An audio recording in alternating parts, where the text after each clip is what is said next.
Right now, you probably spend most of your waking life at work. You wake to an alarm, you commute, you sit for 8 hours, sometimes more, and somewhere deep down, you assume this is simply what it means to be human, that people have always lived like this. That struggle from dawn to dusk is our natural state. But it isn't. For almost the entire history of our species, no human had a job. No boss, no schedule, no 40-hour week. So what on earth did they do all day? The picture in your head is probably grim.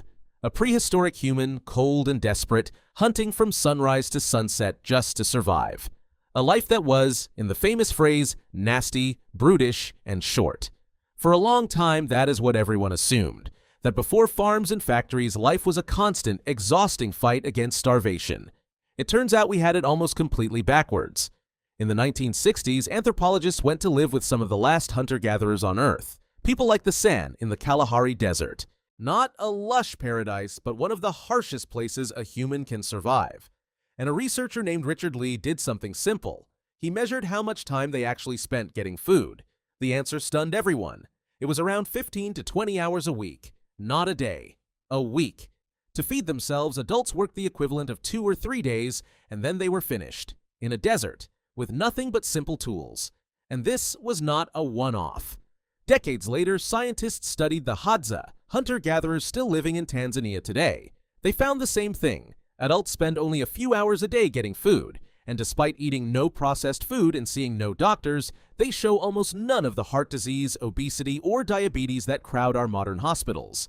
Their bodies stay strong deep into old age. A scholar named Marshall Sahlins gave this a name. He called hunter-gatherers the original affluent society. Affluent not because they owned a lot, but because they wanted little and got it easily. They had, by our standards, an astonishing amount of free time, which raises the real question. If they only spent a couple of days a week finding food, what did they do with the rest of their lives? The answer is they lived. They talked for hours. They rested in the heat of the day. They walked to visit other camps. They played games and told stories, long, winding stories late into the night. They made and repaired their tools slowly, by hand. They held rituals and danced and argued and laughed. They slept when they were tired and woke without an alarm. Their days were not empty. They were full of the very things we now cram into a few exhausted hours after work. For them, that wasn't the reward at the end of the day. That was the day. So these people were not starving and they were not bored. They had leisure that our billionaires would envy. Which forces a very uncomfortable question. If this life was so good, why did we ever give it up? Why did humans start working more? The answer is the single biggest turning point in our history. Around 12,000 years ago, in a few corners of the earth, humans began to farm, to plant seeds, tend fields, and stay in one place. We tell this story as the Great Leap Forward, the dawn of civilization. But look closer and something strange appears. Farming did not make life easier. It made it much harder. A forager simply gathers whatever nature already provides. A farmer has to clear the land, plant, weed, water, guard the crop, harvest it, grind it, and store it. It is relentless, backbreaking work, and it never stops. And the reward for all that effort was, at first, a worse life. We know this because we can read it in their bones. When scientists compare the skeletons of the last foragers with the first farmers, the farmers are shorter. Their teeth are full of cavities. Their bodies carry the marks of disease and hard, repetitive labor. One scientist, Jared Diamond, called the switch to farming the worst mistake in the history of the human race.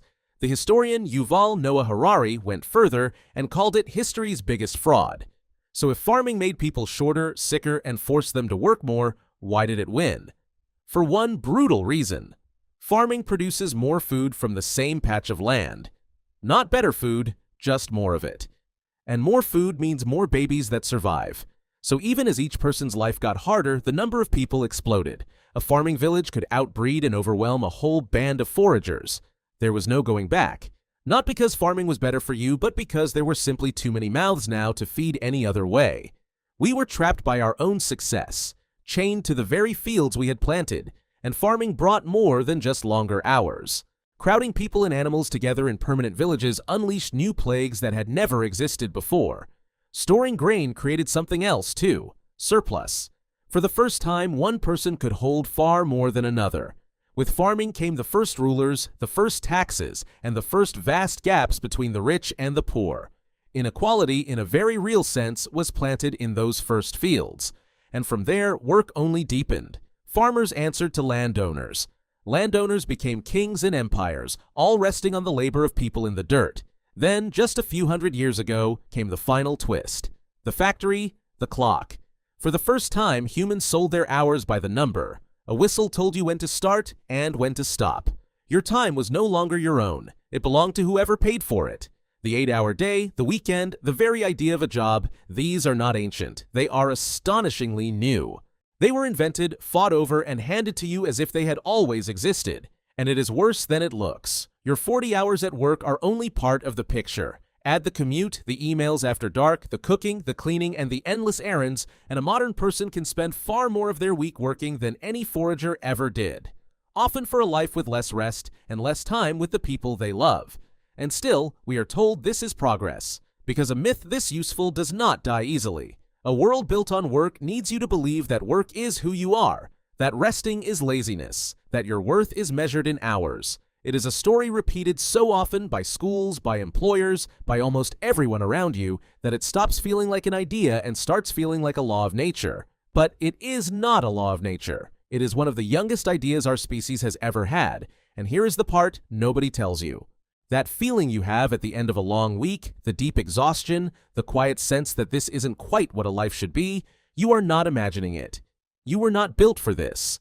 Your body and mind were shaped over millions of years for a completely different rhythm. Short bursts of effort, long stretches of rest, time spent with the people around you. Not 8 hours a day, 5 days a week, for 50 years. The modern work week is a machine your ancestors never evolved to run. Over a lifetime, it adds up to something staggering. Around 90,000 hours given to work, close to a full decade of your existence spent on the clock.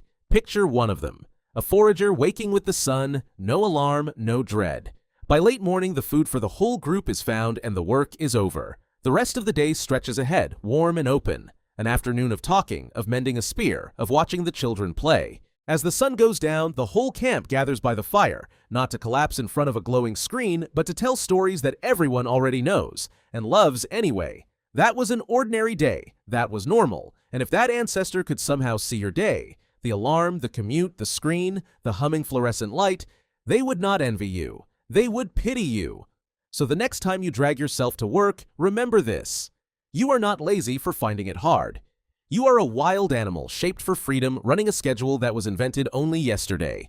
Ancient humans did not spend their days working because work, as you know it, did not exist. They spent their days living. The freedom they took for granted is the very thing you now have to buy back, one short weekend at a time. And nobody ever told you that the life you call normal is one of the strangest experiments our species has ever run.